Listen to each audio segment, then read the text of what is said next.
Saan bang magandang magstay sa Hong Kong? Kung ikaw ay may planong magbakasyon dito, siguradong gusto mong malaman ang mga pinakamagandang lugar na pwedeng pagpilian.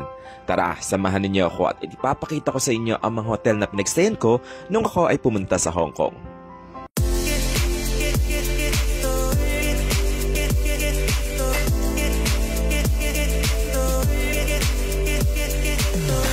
Una sa ating listahan ay ang The Fullerton Ocean Park Hotel. Matatagpuan ito malapit sa sikat na Ocean Park, isang kilalang atraksyon sa Hong Kong. Sa bawat sulok ng hotel, siguradong maranasan mo ang kahangahang tanawin ng karagatan at ang kagandahan ng lugar. Let me give you a quick tour sa aking room. Grabe, napawaw na lang talaga ako sa sobrang ganda ng room ko.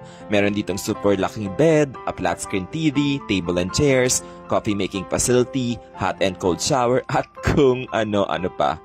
Sobrang nakakayak talaga ang view dito. Mapapasana all ka na lang talaga.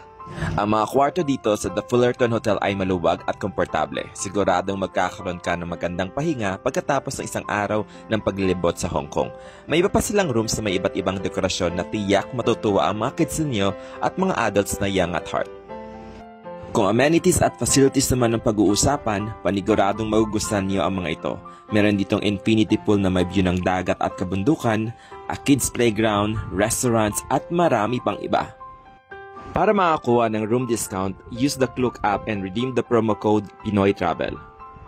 Pumunta naman tayo sa Mong Kok area, lugar sa Hong Kong na sikat sa shopping centers, night market at masarap na street food. Nagstay ako sa Hotel Isa Mong Kok. Ito ay isang magandang pagpipilian para sa mga nagbabakasyon na naghahanap ng abot kaya pero komportabling matutuluyan. Ang Hotel Isa Mong Kok ay kilala sa kanilang magiliw na serbisyo at mabilis na check-in and check-out process. Sa loob ng room, meron ditong malambot at malinis na kama, a flat screen TV, fresh towels, toiletries, hot and cold shower. Sa halagang abot kaya, makakatulog ka na ng mahimbing sa kanilang mga malinis at maayos na kwarto. Perfect ito sa mga solo traveler o kaya naman sa mag-partner or friends na gustong mag-banding sa Hong Kong. Para makakuha ng room discount, use the Klook app and redeem the promo code Pinoy Travel. At ang panghuli kong pinag-stayan ay ang Chung King Mansion. Isa itong iconic na landmark dito sa Hong Kong na kilala sa kanyang mga mura na accommodation. Walking distance lang dito ang Victoria Harbour at iba pang sikat na mga tourist attractions.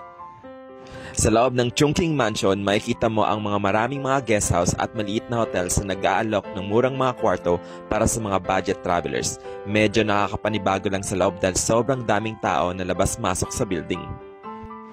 Nasa 1,600 pesos din ang binayad ko for one night. Maliit at luma na yung room kaya di pwede dito ang maselan. Air condition at may hot and cold shower na ang room. Kung sobrang tipid ka, sa Chung King Mansion ka makakahanap ng murang room.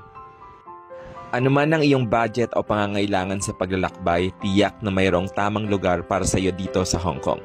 Tara na't simulan na ang iyong adventure sa isa sa pinakamagandang bansa sa buong mundo. So this is the end of my story. Enjoy and happy traveling!